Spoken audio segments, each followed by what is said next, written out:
جب اکبر نے دین الہی نکالا تو حضرت مجدد الفسانی علیہ رحمہ اس کے مقابلے میں آیا. آپ جانتے ہیں وہ تاریخ.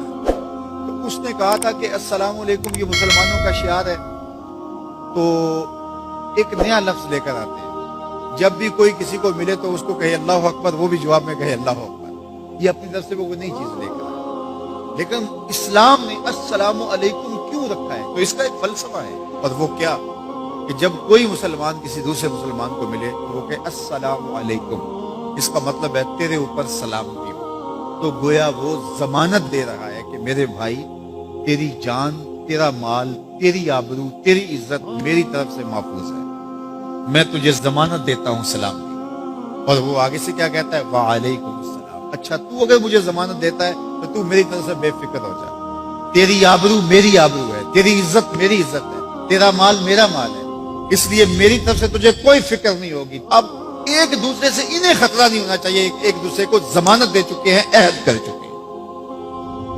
اور اگر ہم سلام بھی لیں اور جڑیں بھی کاٹ دیں تو میاں ہم نے سلام لیا ہی نہیں, ہم نے منافقت کی تھی. حضور نے فرمایا افشوا السلام, میں سلام کو پھیلاؤ.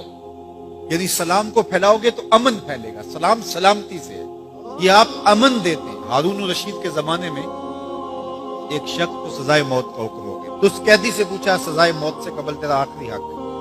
اس نے کہا کہ میں بادشاہ سے ملنا چاہتا ہوں. انہوں نے کہا ٹھیک ہے. بادشاہ کو کہا کہ سزائے موت کا قیدی ہے, تو وہ کہتا ہے میں بادشاہ سے ملنا چاہتا ہوں. بادشاہ نے کہا لے آؤ. تو دربار لگا تھا تو وہ قیدی زنجیروں میں جکڑا ہوا لایا گیا. اس نے کہا السلام علیکم.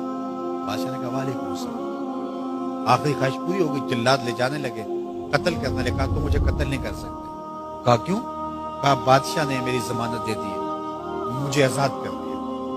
بادشاہ نے کہا میں کب کی ہے؟ کہا تم نے کہا نہیں وعلیکم السلام, تمہیں سلامتی ہو. تو جس کو تم سلامتی کہہ چکے ہو تو کیا اس کے اوپر سزا ہو سکتی ہے؟ تو بادشاہ مسکرانے لگا. کہا جاؤ میں نے اس کو آزاد کیا. وعلیکم السلام کہہ دیا تو پھر سلامتی ہوگی نا. اسی لیے ہم کہتے ہیں حضور پہ سلام پڑھا کرو.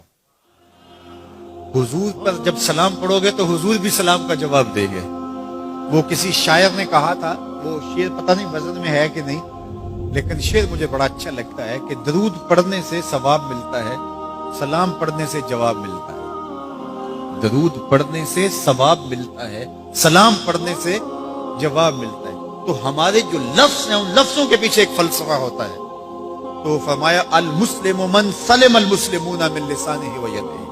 اور یہ ہم نے اپنے اولاد کو بچپن سے سکھانا ہے. اگر ہم نے ان کو اعلیٰ ڈگریاں بھی کروا دی, ان کو اعلیٰ تعلیم یافتہ بھی کروا دیا دنیاوی اعتبار سے, لیکن یہ بنیادی سبق حضور کا نہ پڑھایا, تو پھر وہ اس تعلیم کے باوصف بھی آپ کو آپس میں الجھتے ہوئے دکھائی دیں گے.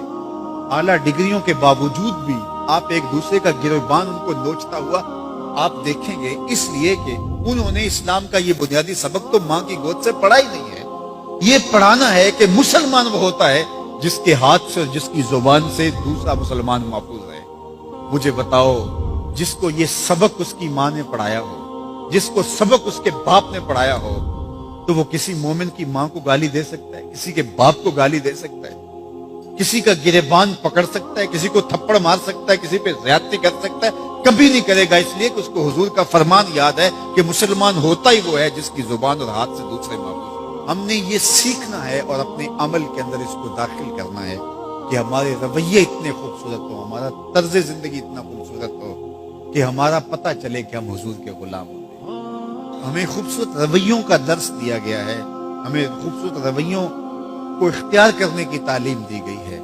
تو ہم اپنے آپ کو دیکھیں اور ہم اپنے دل کو صاف کریں, اپنی زبان کو صاف کریں, اپنی آنکھوں کو پاکیزہ بنائیں, اپنی سوچوں کو عفت دیں, اور دیکھیں کہ ہم کھڑے کہاں ہیں. جس کے 2 دن برابر ہیں, آج کا اور کل کا, تو وہ خرابی پہ ہے. سرخرو وہ ہے کہ جس کے دونوں دنوں کے اندر واضح فرق ہو, ہر لمحہ اس کا بہتری کی طرف چلا جا رہا ہو, تو وہ ترقی کی طرف ہے, ورنہ وہ تنزل کا شکار ہو رہا ہے.